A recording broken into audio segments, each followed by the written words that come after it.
that we're joined today by Tom Loeffler, who's helping to promote the great September 13th card at Allegiant Stadium in Las Vegas between Canelo Alvarez and Terence Crawford for the undisputed super middleweight championship. Two four-division world champions going at it. Tom, I know you're excited about that fight, but you have a heavy hand in the whole card.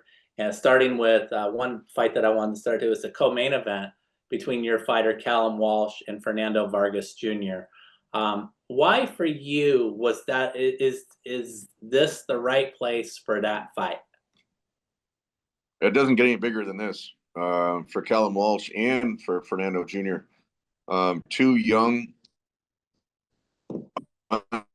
undefeated fighters. This is what we don't see in boxing, Lance. Is two fighters risking their undefeated on the line. But this is such a huge opportunity to be the co-feature of the Canelo Crawford show at Allegiant Stadium on Netflix. With Dana White going to be in attendance, His Excellency Turki Al-Sheikh will be there. Nick Khan from WWE will be there. So many celebrities, and it's the exposure that these guys are getting just from the announcement of the show, and then actually being in the ring on such a high-profile show. It's huge. It doesn't get any bigger than that, and you got to give credit to both guys. They're both very confident. They both have very passionate fan bases. Callum, having fought in Dublin, packed the arena out there, the 3 Arena, having fought at Madison Square Garden 3 times, fought in Boston, and then Fernando Jr., from one of the biggest boxing named families, in the history of boxing. He's going to bring out a huge fan base. So it's a really exciting addition to, such a big show that like I said, doesn't get any bigger than that for sure. I agree. I think that you, along with me, have seen some of these criticisms of the undercard. But really, when you look at it, I mean, we both know Callum Walsh so well. The personality and the authenticity that he brings to this sport is just so sincere. He's so real. Being from Ireland, coming overseas to train and dedicate his life to this craft, and his personality is so magnetic that it obviously brought someone like Dana White to be a huge supporter of him. I think in these weeks leading up to the fight, the fighting public who does not know Callum Walsh is really going to fall in love with him, especially, by fight night. Oh, everyone's going to know Callum Walsh and Fernando Vargas Jr. Leading up to the fight. It's going to be a lot of fireworks on social media. The build up to the fight, they're doing a lot of the production. The production on this show is going to be just over the top, and all the pieces leading up to it, and they're going to be the beneficiaries of, it's unparalleled what type of production that the UFC and WWE bring to the table. So these guys are going to be the beneficiaries of it, and the fans are going to be, they're going to be the ones that are rewarded, because both guys are very confident. They both took the fight, agreed to the fight, thinking they're going to win. And that's what you need. This isn't, you see some of the comments for Callum or for Fernando Jr. and you say, well, you need a step up fight. You need this, you need that. So now both guys are fighting each other, and I couldn't think of a better fight for either guy at this stage of their career, especially on this show. Yeah, Callum is the number 4 ranked contender in the IBF and number 5 in the WBC. He's right on the cusp of perhaps a title shot. Does victory here get him to a title fight, or do you think he still will need one more victory to reach that promised land, so to speak? We don't want to rush Callum, but these are the type of fights he's learning with every fight. We thought when he fought Ranowski over in Dublin, 22-2, never been stopped before, and he stopped Ranowski in the 2nd round, and then coming back to the Garden, he fought Dean Sutherland, 19-1. A great European boxer, and he stopped him in the 1st round. So Callum is really on a roll right now. He's a very fast starter, and I think the fireworks are going to be flying. You got him, 14-0 with a lot of knockouts. You got Vargas Jr. 17-0 with 15 knockouts. So these guys aren't going to be running in the ring, and this is going to be a very fan-friendly fight. This is going to be the type of fight that Turki Al-Sheikh has been talking about. No Tom and Jerry fights on show. This is going to be one where the fireworks are flying before the fight, hopefully not too much at the weigh-in or the face-off, but in the ring for sure is going to be the greatest weigh-in of all time that I've ever witnessed. It was Las Vegas when Fernando Vargas and Oscar De La Hoya went at it, and that's the thing I was talking to Callum earlier today. The fact that Fernando Jr. has embedded inside him his father's heart and fighting mind is just so gripping as these guys head to the co-main. We know that Vargas family legacy is so sincere. Definitely. Yeah, they're very passionate about what they do. You see the whole family. Emiliano is doing great things in the ring. Yes. Otto, you know, is undefeated. So they're bringing the whole legacy. And like I said, you know, on this stage, you know, it's great. Callum hasn't turned down a fight yet that we proposed to him. So when you're talking about how close is he to a world title fight, if he's successful against Fernando Jr., he's right there. He's in the top 10 of the ratings, and he could challenge for a title at any time.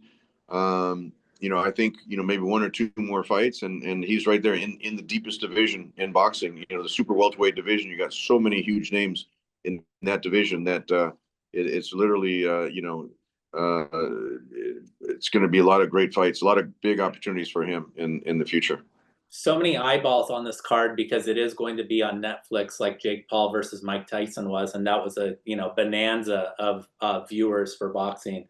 Yeah. Obviously, I know that breaking news just came out today. Dana White formally announced that another one of your fighters, Sergey Boachuk, will be fighting Brandon Adams in a rematch of a fight that Sergey lost previously, where he was leading on the cards and the fight got away from him. He got a TKO loss, but he wants revenge for that, just like he wants revenge for the Virgil Ortiz Jr. fight. He'll have the opportunity to at least have step one here with Brandon Adams.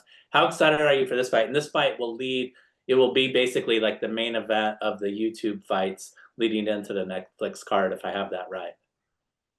Oh, this is a great rematch for Sergey. You know, with the Virgil Ortiz fight, he doesn't really need revenge on that one because we all feel that he won that fight. He dropped Virgil Ortiz.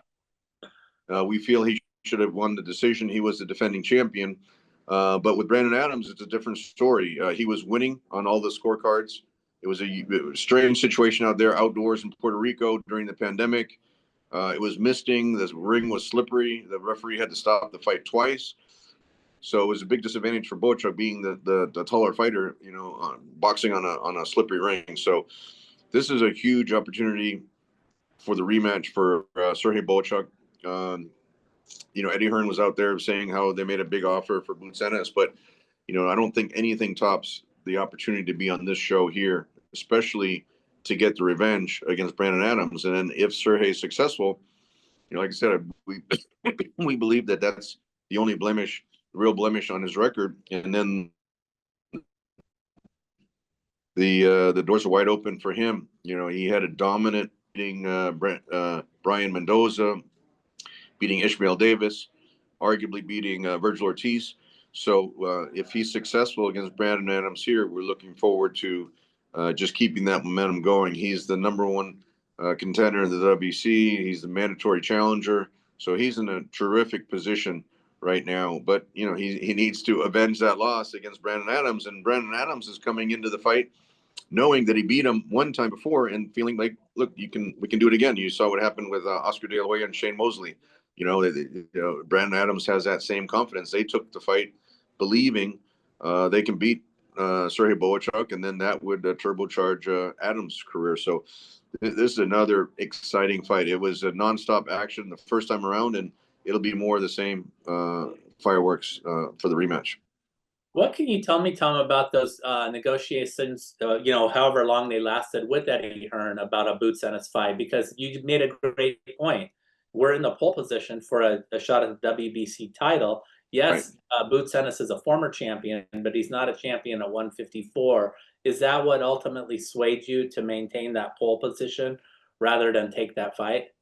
What swayed us was just the opportunity, the exposure. You can't buy this type of exposure, you know, fighting in front of all these celebrities, fighting in front of 60,000, 65,000 people at Allegiant Stadium, fighting on, you know, that fight's going to be the main event on completely open social media, YouTube, all the social media platforms, across the board with the UFC platforms, the WWE platforms, all the TKO platforms. The fans around the world, the fans in Ukraine, the fans around the world will be able to see this fight. And if he's successful, then those other fights will always be there. He was supposed to fight Sebastian Fundora, and that fight fell out when Keith Thurman got injured a year ago. And then he was supposed to fight Madrimov, and then that fight fell out when Madrimov got sick. So if he's successful against Brandon Adams, there's going to be huge opportunities for Boachuk, especially as a mandatory. We could easily see the Fundora fight come around again. So I think it was a little bit mischaracterized that Boachuk turned down a fight, because he never turns down anyone. He's that guy that'll fight anybody, and he really believes he's the best in that division. So again, the doors will open much wider for him if he's successful on this huge platform. Yeah, it's the sport's best division, right? It's the sport's most loaded division. So as long as he's saying yes at every corner, he's going to have a sensational fight. Yeah, absolutely. It's and Boachuk has got one of the most fan-friendly styles in boxing. He's got one of the highest knockout percentages. He's nonstop. He starts out fast and just keeps that pace going. He doesn't have that one-punch knockout power like Triple G had, but he with his knockout percentage, he just wears fighters down. And you saw he dropped Virgil in the first round. He dropped him again, I believe it was in the 8th round.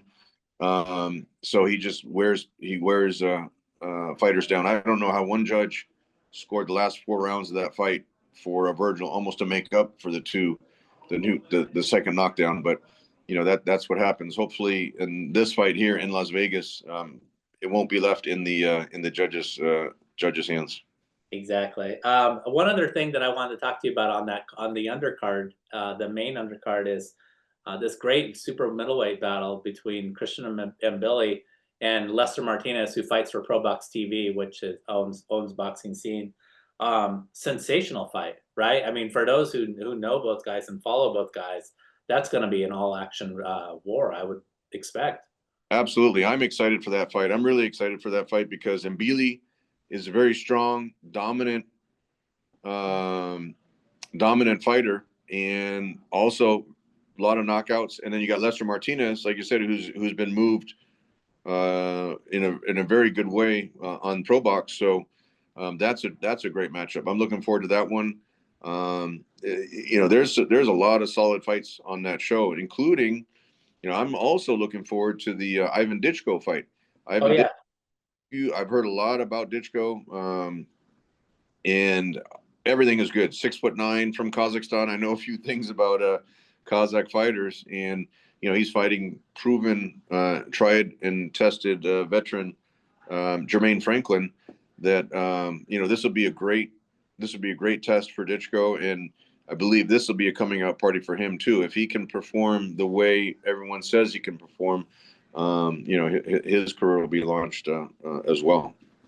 Great. Very exciting times for you, Tom. If you have a couple more minutes, I just wanted to ask you about, you have your own promotional company, 360 Promotions, and so many of those guys I would expect will end up fighting for the new promotion that's coming, TKO. How is that? Are you involved in the development of that stable, and how is that going?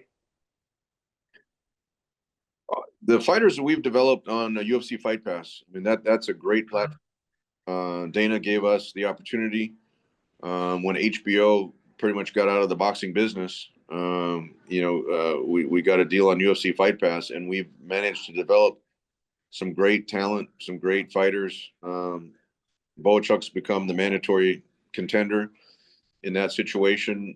Callum Walsh has had every fight on UFC Fight Pass. Omar Trinidad just fought. He's rated number 2 in the world in the IBF. Mizuki Haruta just fought last Friday on the same show as Trinidad, and she made her 5th world title defense of the WBO World Championship super flyweight. So that series has been great. And Kane Sandoval. Sorry?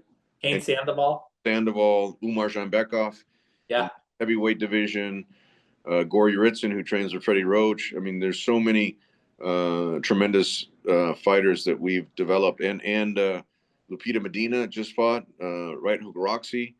Yeah, the kind of list goes on, and we're excited that Dana has gotten in a big way, and with TKO Boxing has gotten into a big way, made the commitment to getting into boxing, and I feel that Dana, together with Nick Khan, is going to bring a lot of energy, a lot of structure into the sport of boxing that we haven't seen before, and we'll see, a lot of energy and a lot of publicity, a lot of promotion, similar to what they've built both on the UFC side, the WWE side. I really feel that that they're going to bring kind of that magic touch to boxing, and I'm excited. I'm really excited to see what the future is going to hold with that. Yeah, that absolutely, allowed UFC to develop, stars really through their shoulder programming, like the reality television shows that they would have. You see something like that happening with the boxers as well? Oh, I think there's going to be a tremendous amount of shoulder programming. You saw what HBO did with 24/7. Yeah, You'll see a lot of those type of promotional production pieces that the UFC does a tremendous job up here. I'm up here in the headquarters, and there's just rows and rows of desks of people just producing content for social media, for promotional pieces, in live event pieces. So it's a tremendous opportunity for the boxers that are going to have the opportunity to fight um, yeah. for next year. And we know that human beings are not cookie cutters, but is there sort of like a similar mindset that you're looking for among the fighters that you're selecting to participate in the TKO promotion? Well, if you look at the fighters that I've signed on the Hollywood Fight Nights shows, they're all exciting fighters. You don't see, you can't predict every match to be exciting fight, but I would say 9 out of 10 of the fights, or 8 out of 10 of the fights, are going to be exciting. Callum Walsh is exciting. Boachuk is exciting. Kane Sandoval, who you mentioned, is exciting. All these guys, almost, they're all exciting fighters. So my input, and Dana has said it. He's like, he wants fighters that'll fight. Turkey Al Sheikh has said he doesn't want Tom and Jerry type of fight. So you can't predict every fight is going to be an exciting fight, but that's the type of fighters that we're looking for: marketable fighters, charismatic fighters, people that the fans can relate to. I mean, that's exactly what happened with Triple G when he was a people's champion wherever we went. Mexico, was in London, whether it was Japan, wherever we went with Triple G, he was a very likable, marketable guy that the fans were drawn to, and those are the type of future champions that we're looking to develop. Great. Anything else that you can tell us? I know that this is supposed to be full steam ahead for launching in 2026. Is there any types of venues in play or fight dates in play at this point? No, it's still very preliminary, and Dana's going to make all those announcements. I'm just supporting him in terms of trying to put the structure together on everything. But just like today, where he announced the undercard, he'll be making all those announcements in due time. I think after this big Canelo-Crawford show is over, you'll see a lot more information, a lot more announcements coming out about what's going to happen for TKO in the coming year. So there's not much I can speak to on that, but I do know that I think there'll be some exciting times for boxing coming up. What is this like for you? Last question. I mean, obviously you were there with the development, the rise and development of the Klitschko brothers. Like you said, Gennady Golovkin, you took him from an unknown to a mega superstar who packed, the arenas in Las Vegas. And now you're, sitting on before the rise of this new promotion. How much excitement do you have in your heart about where you're headed? Exciting for me because that was my niche. The Klitschko's, I had a tremendous amount of success with them. Shane Mosley, I got him his first world title opportunity against Philip Holiday, and then he never looked back after that. With Chocolatito, nobody did in the flyweight, super flyweight division. They were fighting in Mexico or Japan or South America for very limited money. And then, you know, when I made the deal with HBO and we developed the Superfly series, you know, that really put the spotlight. Chocolatito had always been a tremendous champion.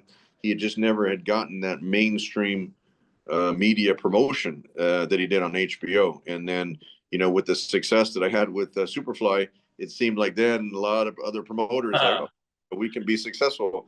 Exactly. And that, so, you know, those are the type of challenges that I like. Same thing with Triple G. A lot of people didn't even know where Kazakhstan was before he was fighting. They you know, you know, and he really put that country on the map. You know, and that was a challenge. You know, him coming over here, people not really knowing who he is, and then just getting him the opportunities to fight, and then all the promotion that came with it. You know, and also with the female boxing. You know, don't forget with female boxing, HBO's history had been like 45 years of history and never had one female fight on HBO, and we broke that ceiling with Cecilia Brækhus.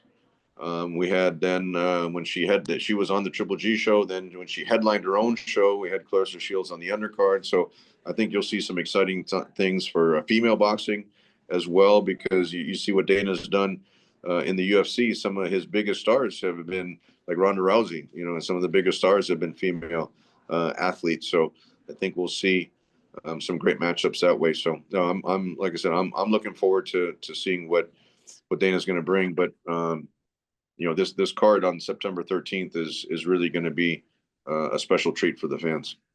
Great. And I've heard great things about how the ticket sales are going. It was described to me as monster sales. So congratulations on the fast start. Congratulations on getting this card all ready for us to watch. And thank you so much for your time. Really appreciate it, Tom. Always good to talk to you, Lance, and we'll see you in September.